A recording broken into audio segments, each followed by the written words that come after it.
On the homework that we had from last week, which was to read Foundations of Spirituality and discuss three modes of material nature. Now, this material is all coming from the Intro to Jyotish online course, which you can see on our site. So before we go into Foundations of Spirituality, I'm going to read from Brihad Parashara Hora Shastra, chapter 1, shlokas 9 through 11. Śrī Viṣṇu, who is the Lord of everything, who has an undefiled spirit, who is endowed with the three gunas, although he transcends the grips of the gunas. Therefore his name is Gunatita, who is the author of this universe, who is glorious, who is the cause, and who is endowed with valor, has no beginning. He authored the universe and administers it with a quarter of his power. The other 3/4 of him, filled with nectar, are knowable only to the philosophers of maturity. So this is Parashara Muni speaking. And although the subject is astrology, the foundation for this subject is the understanding of how the Lord creates this material universe with the three modes of material nature. Therefore, he introduces this subject by calling the Lord Gunatita, one who is not affected by the three modes. And he also mentions that he maintains this whole material universe, actually the whole material creation of many, many universes, with simply 1/4 of his potency, 1/4 of his power. The other 3/4 are manifest in the spiritual world, which is only knowable to people who are fully self-realized. Ordinary people can't know the spiritual world because they haven't realized the simple fact that they are spirits. And because of this, they're stuck here in the material energy.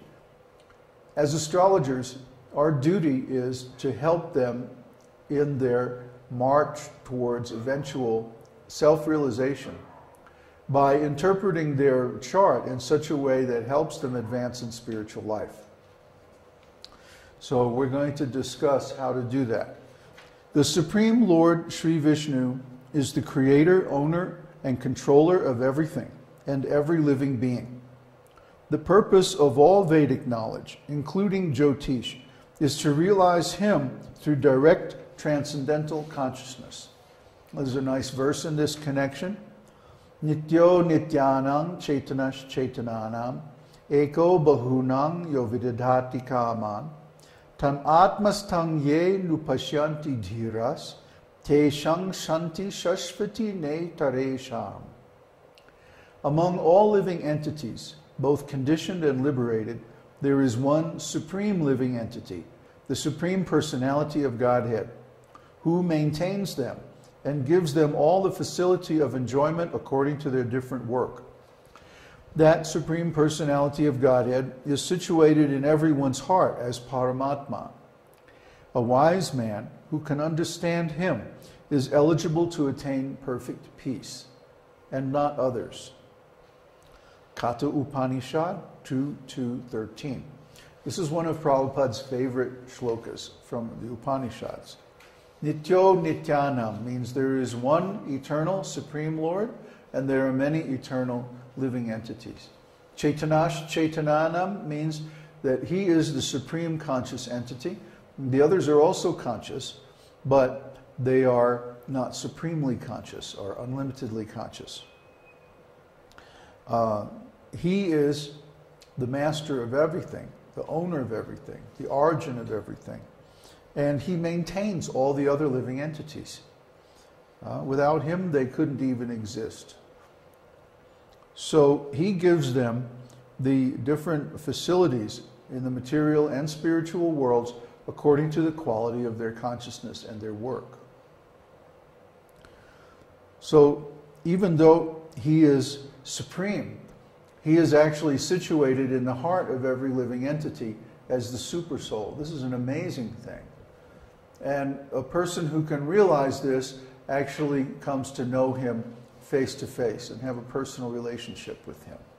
This is the goal of self-realization. And such a person who has achieved this goal actually can attain peace.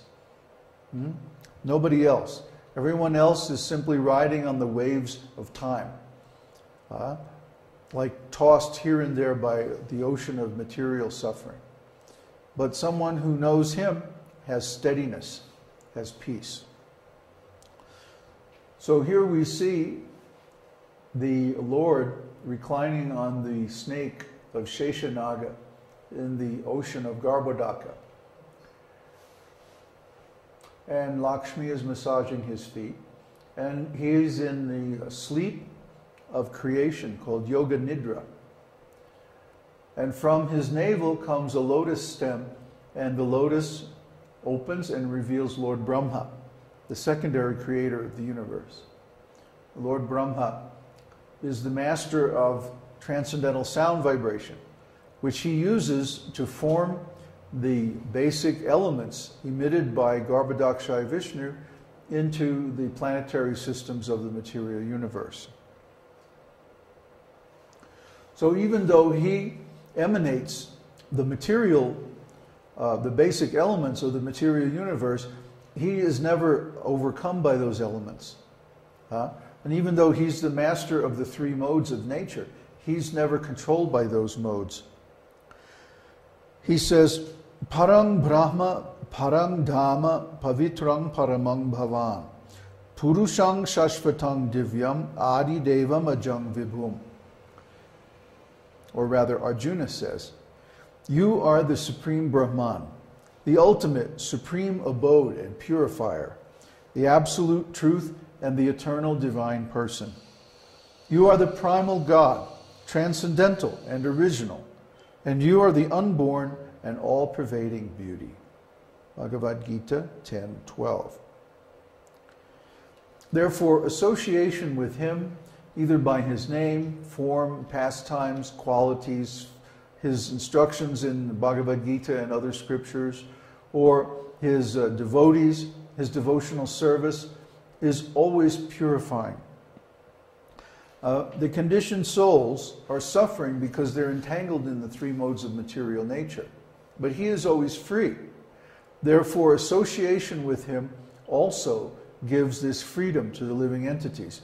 And this is the nectar that everyone is searching for. Everyone wants to be free.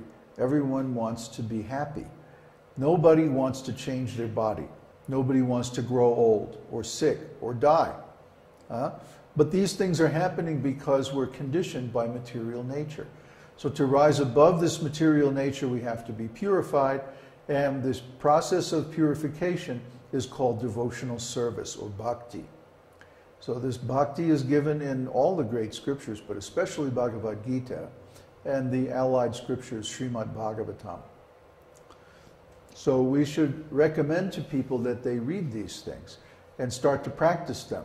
As astrologers, they're going to ask us, well, what is the solution to my problem? And they're going to identify their problem as something material. But actually their problem is spiritual.